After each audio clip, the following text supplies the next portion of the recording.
आपण मेलो ना आपल्या गळ्यामध्ये मरताक्षणी 5-7 लाखाचं जर सोनं असेल तेवढं आपल्या मरणाचं दुःख सगळे विसरतील, पण त्या सोन्याला कोणी विसरतं का? म्हणजे प्रेम कुणावर तुमच्या गळ्यातल्या हारावर जास्त आहे का तुमच्यावर आहे? हा, अशा प्रकारे इथं समाजामध्ये संसारामध्ये काय, जोपर्यंत काम आहे तोपर्यंत नाम आहे, की जोपर्यंत काम आहे तोपर्यंत नाम आहे, नाहीतर आपल्याला दुरूनच राम राम आहे. कुणी कोणाला ओळखत नाही. म्हणून म्हणतात या संसारासाठी जर आपण भगवंताला सोडत असेल तर आपल्या एवढं दुसरं मूर्ख कुणीच नाही. मग सोडा म्हणजे संकल्पावी माया संसाराशिवाय सगळे संसार सोडून द्यायचा का? नाही. भक्ती फार सोपी आहे बघा, पण आपण त्याला अवघड करून टाकले. फार सोपी भक्ती. संतांनी सांगितले काय करा, जे काम करत आहात ते काम करताना 2 मिनिट कामामध्ये काम काही मना राम राम, जाईल भवश्रम दुःख होईल सुखाचे. काम काही मना राम राम, जाईल भवश्रम दुःख होईल दुःखाचे. जाईल भवश्रम कामामध्ये काम काही राम राम, जाईल भवश्रम होईल दुःखाचे.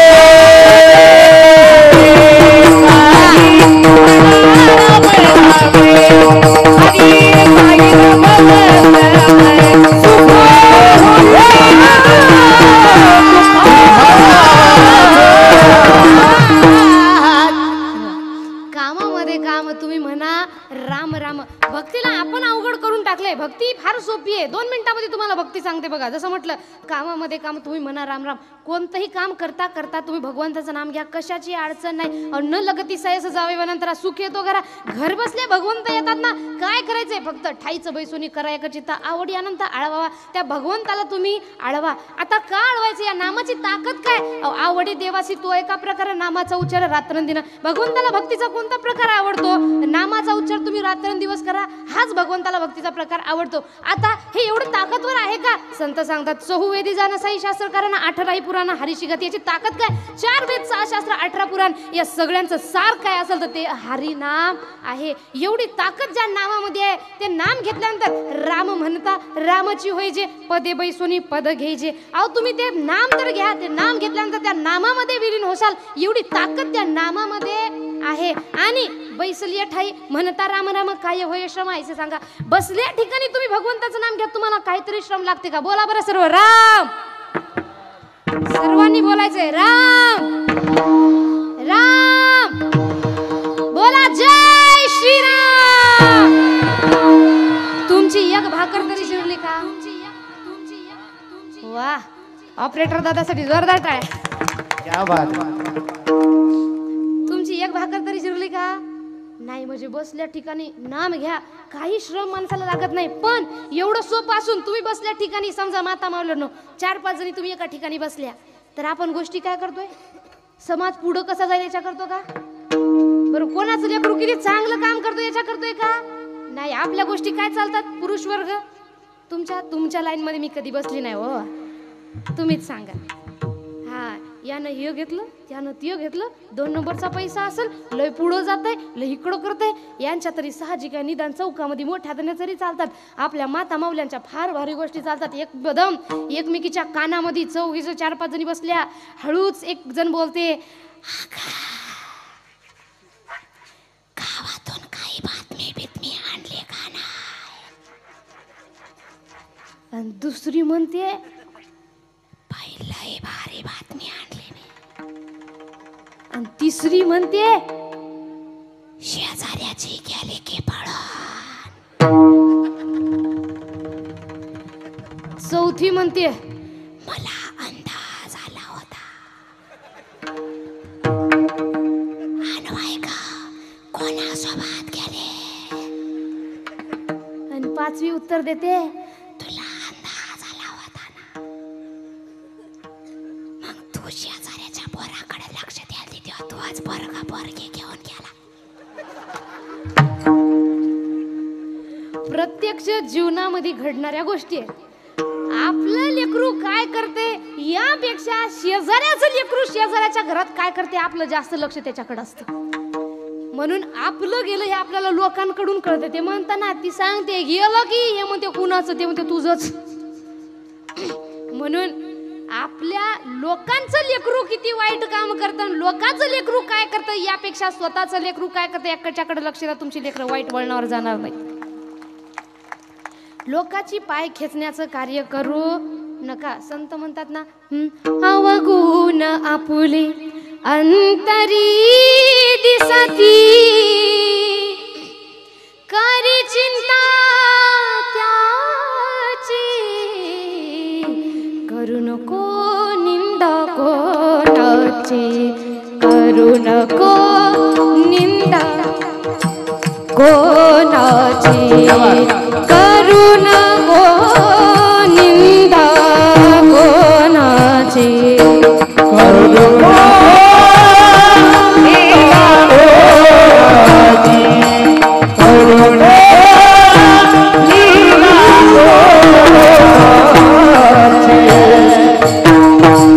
अवगुण आपुले अंतरी दिसती, करी चिंता त्याची, कोण कसं आहे ज्याचं त्याला माहित असते. मग लोकांकडे लक्ष देणं जरा कमी करा आणि स्वतःच्या घरामध्ये जरा जास्त लक्ष ठेवा. आणि असं जर थोडंसं याच्याकडं वाकडं बोलून त्याच्याकडं वाकडं बोलून तुम्हाला जर वाटत असेल की भगवंत मला पावतील, संत सांगतात अनंत वाचाळ बरळ ती बरळ थया कैसिनी गोपाळ पावे हरी, तुका म्हणे आयची थोरा हानी केली, करता टवाळी जन्म गेला. नुसतं लोकांच्या टिंगल टवाळ्या करण्यामध्ये आपण आपलं अख्खं आयुष्य बर्बाद करतोय.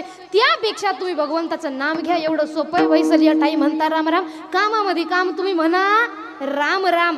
पण ते नाम घेताना विश्वास आपला त्या भगवंतावर असायला पाहिजे. म्हणून संसार सोडायची गरज नाही. संकल्पावी माया संसाराने संसार सोडायचा नाही, पण संसारी असावे असूनही नसावे ते भजन करायचं, भगवंताचं विसरायचं नाही. म्हणून संत म्हणतात याची थोर भक्ती आवडती देवा, संकल्पावी माया संसाराची.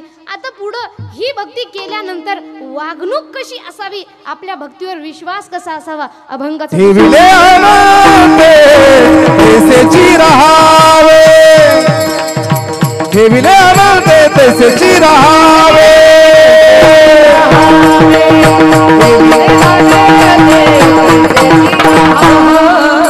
ठेविले अनंते तैसेची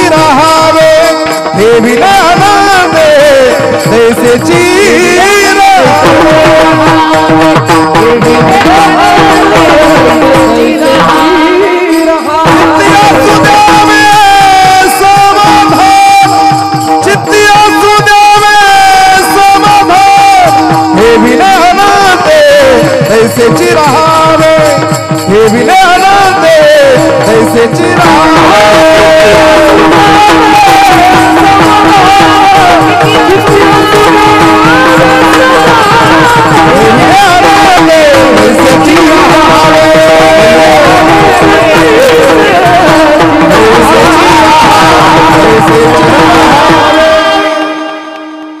जोरदार टाळ्या वाजवायच्या. दुसऱ्या चरणामध्ये संत सांगतात अशी भक्ती जेव्हा तुम्ही करसाल तेव्हा काय करा, ठेविले अनंते तैसेची राहावे, चित्ती असू द्यावे समाधान. त्या भगवंतावर आपल्या भक्तीवर एवढा विश्वास ठेवा की तो भगवंत आपल्यासोबत कधीच वाईट होऊ देणार नाही. यासाठी एक दृष्टांत तुम्हाला सांगते बघा की आपल्या भक्तीवर विश्वास कसा ठेवायचा. भगवंत जे काही करतात ते बरोबर करतात आणि जे काही करतात ते चांगल्यासाठीच करतात. फक्त आपला तेवढा विश्वास आणि आपली तेवढी भक्ती भगवंतावर हवी. एक राजा होता, त्या राजाचा एक प्रधान होता. बोलण्याकडे लक्ष असू द्यायचं. त्या प्रधानाची दोनच वाक्य नेहमी असायची, किती वाईट घडू द्या आणि किती चांगलं घडू द्या, दोनच वाक्य. ती दोन वाक्य काय तुम्हीच लक्षात ठेवायची, तुम्हाला सांगायची. पहिलं वाक्य म्हणजे जे होतं ते चांगल्यासाठी होतं, आणि दुसरं वाक्य म्हणजे जे झालं ते चांगलं झालं. लक्ष ठेवायचे. पहिलं वाक्य कोणतं होतं, जे होतं ते चांगल्यासाठी बोला, आणि जे झालं ते चांगलं. हा, ही दोन ब्रीद वाक्य त्याची होती. अशा प्रकारे एक दिवस काय झालं, राजा तलवारीला धार लावत होता. तलवारीला धार लावता लावता राजाचा कापला अंगठा. त्याला नव्हतं काही काम. तो गेला प्रधानाकडं आणि प्रधानाला म्हणाला, प्रधानजी बघा हो माझा अंगठा कापला हो. आता प्रधानानं पाहिलं, अरे रक्त येत आहे. वैद्यजीला बोलवलं आणि प्रधान जेव्हा राजा रडत होता तेव्हा प्रधान राजाला म्हणाला, महाराज काही काळजी करू नका, जे झालं ते चांगलं आणि जे होतं ते चांगल्यासाठी.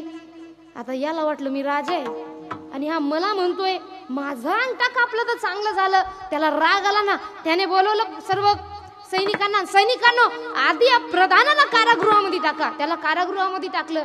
या गोष्टीला काही दिवस झाले. राजाला शिकारीला जाण्याची इच्छा झाली. शिकारीला गेला आणि शिकारीला गेल्यानंतर तिथं काही जंगलात राहणारी लोक आली आणि त्या लोकांनी त्या राजाला पकडलं. तो राजा म्हणू लागला, अहो मला सोडा, मी राजा आहे, मला सोडा, मी राजा आहे. पण ती लोक म्हणाली, आम्हाला नरबली पाहिजे आणि त्यामुळं आम्ही तुला पकडलेलं आहे. आमच्या पुढं ना राजा ना प्रजा, आम्हीच आमचा राजा ना आम्हीच आमचा प्रजा, आमच्या देवाला नरबली पाहिजे. आता नरबली कळतं का? आपण जसं देतो ना बकऱ्याची बली, जसं संतांनी सांगितले तुम्ही बकरा मारा, नक्की कापा बकरा, पण कोणता? काम क्रोध बकरा मारा. आपल्या मनुष्याच्या मनामध्ये असलेला काम आणि क्रोध नावाचा बकरा मारा. आपण त्या बकऱ्याला जिवंत सोडले, पण इकडले बकरे नक्की कापतोय. बरं, त्या बकऱ्या कापण्यामध्ये किती स्वार्थ आहे आपला. एखादी गोष्ट विचार करा, तुमचा बर्थडे आहे आणि तुमच्या बर्थडेला मी 2 तोळ्याची अंगठी तुमच्यासाठी गिफ्ट मध्ये घेऊन आली. तुम्हाला दिली, फोटो काढला आणि येता येता पुन्हा परत अंगठी घेऊन आली. तुम्हाला आनंद होईल का? होईल का? तुम्ही काय म्हणसाल, गिफ्ट दिलं लगेच परत. तुम्ही काय करायले, देवाला आपण नवस म्हणून ते बकरं घेऊन जातो. बरं, नवस म्हणून बकरं देवाला दिलं म्हणजे देवाला देऊन टाकायचं का घेऊन यायचं? बोला ना, देवाला सोडून द्यायचं ना मग त्याला. आपण काय करतोय, देवाला नवस म्हणून जातोय, ते बकरं तिथं नेतो, त्याची पूजा करतो, त्यालाच कापतो, त्यालाच खातो आणि काय म्हणतो, देवाला दिलं. अशा प्रकारे स्वार्थाचा आपला भक्तीचा बाजार चालू आहे. म्हणून म्हणतात असं नाही, हा आपला विषय नाही. सुरुवातीला काय म्हटलंय की त्यांना नरबली पाहिजे होता आणि याने राजाला पकडलं, नेलं, पूर्ण अंगाने शेंदूर लावला आणि तलवार घेतली. मारायचं म्हटलं, त्याच्या लक्षात आलं, एकानं पाहिलं याला अंगठा. एक हुशार होता, तो बोलला देवाला व्यंग बली चालत नाही, याला अंगठा नाही, याला सोडून द्या. आता याला वाटलं, प्रधानाची गोष्ट आठवली ना, प्रधानानं सांगितलं होतं जे होतं ते चांगल्यासाठी आणि जे झालं ते चांगलं. आज अंगठा असता तर मान गेली असते. म्हणून याला वाईट वाटलं की प्रधानाला आपण कारागृहात टाकलं. धावत धावत गेला आणि प्रधानाला, सैनिकाला सांगितलंय, त्या प्रधानाला आधी बाहेर काढा. प्रधानाला बाहेर काढलं आणि हा माफी मागू लागला, प्रधानजी मला माफ करा, तुमचं बरोबर आहे, जे होतं ते चांगल्यासाठी होतं. कारण आज जर अंगठा असता तर माझी तर मान गेली असती, तर मी सुद्धा गेलो असतो. प्रधानजी पुन्हा म्हणाले, राजाची माफी मागू नका, जे झालं ते चांगलं, जे होतं ते चांगल्यासाठी. राजा म्हणला, तू दिमाग पाया थोडा मेंदूवर पडला का? माझा अंगठा कापला इथपर्यंत मला कळालं, पण तुला कारागृहात टाकलं, यात काय झालं? तू हसून बोला, राजाजी आपण दोघं जीवलग. तुम्ही जर मला कारागृहामध्ये टाकलं नसतं तर शिकारीला कोण गेले असते? तुमचा कापलेला होता, तू मला सोडला असतं, पण माझा चांगला होता, मला कापला असतं ना. म्हणून म्हणतात, जे होतं ते चांगल्यासाठी होतं. फक्त आपला त्या भगवंतावर एवढा विश्वास असायला. पण आजकाल आपल्या संतांवर, आपल्या भगवंतावर, आपल्या देवी देवतावर, संस्कृतीवर विश्वास उरला नाही. आपला विश्वास कुणावर आहे जास्त? ते आपला विश्वास हिरोइन्यांवर आहे. एखाद्या संतांनी सांगितले, एक उदाहरण देते तुम्हाला, चूक वाटली तर मला नंतर सांगायचंय, पण बरोबर वाटलं तर टाळी वाजवायची. एक उदाहरण तुम्हाला देते. एखाद्या संतांनी सांगितले, तुम्ही नामस्मरणाची भक्ती करा आणि ते केल्यानंतर तुम्ही तरुण जाणार. कारण संत सांगतात, यामागं कारण काय? अहो, त्यांनी सांगतात, माझा अनुभव आहे, विश्वास आहे, अनुभव पाहे. तू विश्वास माझ्यावर ठेव आणि माझा अनुभव आहे, मी तुला सांगतोय की नामस्मरणाची भक्ती केल्यानंतर मला मोक्ष मिळाला बाबा, तुलाही मिळेल, मग तू नामस्मरण कर. आणि एखाद्या व्यक्तीनं नामस्मरणाची भक्ती केली आणि ती भक्ती करताना त्याच्या जीवनात जर काही अडचणी आल्या तर तो ती भक्ती कंटिन्यू ठेवतो का स्टॉप करतो? थांबवतो. कारण आजकाल लोकांचं कसं झालं, त्यांना वाटतं तूप खाल्लं की रूप यावं, मी देवाला पूजलं की लगेच देव प्रसन्न होऊन प्रकट व्हावे. अहो, देव बाजारचा भाजीपाला नाही रे, देव बाजारचा भाजीपाला नाही रे, बाजारचा भाजीपाला नाही रे, देव बाजारचा भाजीपाला नाही रे. मनी नाही भाव मनी देव मला पाव, मनी नाही भाव मनी देव मला पाव, देव आशानं पावायचा नाही रे, देव बाजारचा भाजीपाला नाही रे, देव बाजारचा भाजीपाला नाही रे, बाजारचा भाजीपाला नाही रे, देव बाजारचा भाजीपाला नाही रे, नाही रे, नाही रे, नाही रे, नाही रे.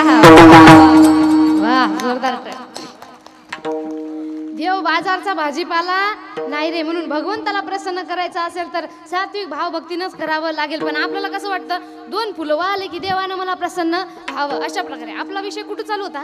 समजा नामस्मरणाची भक्ती करायलो आणि त्यामध्ये अडचण आली तर आपण ती भक्ती चालू ठेवणार नाही. कारण आपल्याला वाटतं मी देव देव करायलो आणि देव हातपाय धुवून माझ्याच मागं लागलेला आहे. इथं आपण देव बदलून टाकणार. पण त्या हिरो आणि हिरोईनवर आपला किती विश्वास आहे हे उदाहरण तुम्हाला सांगते बघा. मला कोणत्या हिरोलाही काही बोलायचं नाही, कोणत्या हिरोईनलाही काही बोलायचं ते आपल्या ठिकाणी बरोबर आहेत. मी तुमचं सांगत आहे की आपलं कुठं चुकतंय. एक ॲडव्हर्टाईज आहे बघा, त्यांच्यावर आपला किती विश्वास आहे. आता ती ॲडव्हर्टाईज कोणती ते तुम्ही ओळखायच्या. एक हिरो राहते, एक हिरोनी राहते, ती नाचायलेली राहते. तिकडून एक हिरो येतो आणि त्या हिरोनीला म्हणतो इतना निखार कैसे वाव. यावर तिकडून तिची पोरगी येते आणि पोरगी तिला म्हणते मम्मी. आणि पोरग म्हणतो एका मुलीची आई असून किती गोड दिसतं माय तू कैसे. ॲडव्हर्टाईज कोणती आहे? संतूर साबण. शाबास. हा आता ती साबण तुम्ही आम्ही लावत नाही का? घाबरू नका, मी त्यानंच तोंड धुवून आली. बोला, लावत नाही का? एका एका लेकराची 20-20 वर्षाची दिसते का? पण तरी आपला विश्वास हटतो का? आपण लावणं सोडतो का? नाही, विश्वास जास्त त्यांच्यावर आहे नो. एक हिरोनी म्हणते ये क्रीम लगाई और इससे आपकी धूप से निखार बचेगा, इससे आपका निखार बहुत बढ़ेगा एंड बढ़ेगा. ये क्रीम लगाइए, धूप से निखार बचाइए. ती क्रीम कोणती आहे तुम्हाला माहिती आहे? ती क्रीम आपल्या खेड्या भागातल्या तर 90% महिला लावतात हो. आणि ती लावून तुम्ही उन्हात गेल्यावर काळे होत नाही का? पण लावणं सोडतो का? विश्वास त्यांच्यावर जास्त आहे ना. पण भक्तीमध्ये अडचण आली म्हणजे भक्ती सोडणार म्हणजे सोडणार. एक हिरोनी ते म्हणते ये हेयर ऑयल लगाए इससे आपके बाल बहुत लंबे एंड घने हो जाएंगे. म्हणजे डोक्याला हे तेल लावा, यानं तुमचे केस फार लांब आणि दाट होणार. हे ॲडव्हर्टाईज काढणारी हिरोनी तिचा नवरा टकलाय टकला. ज्या हिरोनीच्या नवरा टकला ती आपल्याला सांगते डोक्याला तेल कोणतं. समजा माता मालून सांगा तुमचे नवरे टकले. हसू नका, फक्त कल्पना करा तुमचे नवरे टकले आणि तुम्हाला असं तेल सापडलं जे तेल लावल्यानंतर डोक्याला केस येतात. तुम्ही आधी ते तेल कोणाला देणार? तेच तर आपलं सगळं चुकतंय कुठं. आपला आपल्यावर विश्वास नाही. ज्याला पद्मभूषण पद्मविभूषण पुरस्कार आहे ते आपल्याला सांगतात दाने दाने में केसर का दम. आणि ज्यांना भारतरत्न पुरस्कार आहे ते आपल्याला म्हणतात जंगली रमी बे आओ ना महाराज, या पे वेलकम बोनस मिलेगा, हाय वो भी टकला होगा. आपला यांच्यावर विश्वास एवढा बसतो. पुन्हा ते ॲडव्हर्टाईज जेव्हा काढतात खाली एक टीप लिहून राहते की या सगळ्या गोष्टींशी आमचा काहीही संबंध नाही. आपण आपल्या व्यक्ती म्हणजे स्वतःच्या भरोशावर ते काय करायचे ते करायचे. पण संत सांगतात अभ्रकाचे साठी पंते हाती धरली पाटी, आईसे संत जगी क्रिया करुणी दाविती अंगी. संत आधी स्वतः वागतात आणि स्वतःच्या अनुभवावरून आपल्याला सांगतात. पण तरी सुद्धा त्यांच्यावर आपला विश्वास बसत नाही आणि इकडल्यावरून आपला विश्वास हटत नाही. म्हणून म्हणतात भक्ती करा पण त्या भक्तीवर विश्वास असा ठेवा. ठेविले आनंदी तैसेची राहावे, चित्त असू द्यावे समाधान. आता समाधान का ठेवायचंय तर संत सांगतात किती उद्वेग करून फायदा नाही. वाहिला उद्वेग दुःखाची केवळ शेवटी भोगणे ते फळ संचिताचे. संचित कर्मानुसार जे कर्म केले ते भोगावं लागणार म्हणजे लागणार. मग कितीही उद्वेग करून फायदा नाही. यापेक्षा कर्म चांगले करा आणि आहे त्या ठिकाणी समाधानी राहा. विठोबा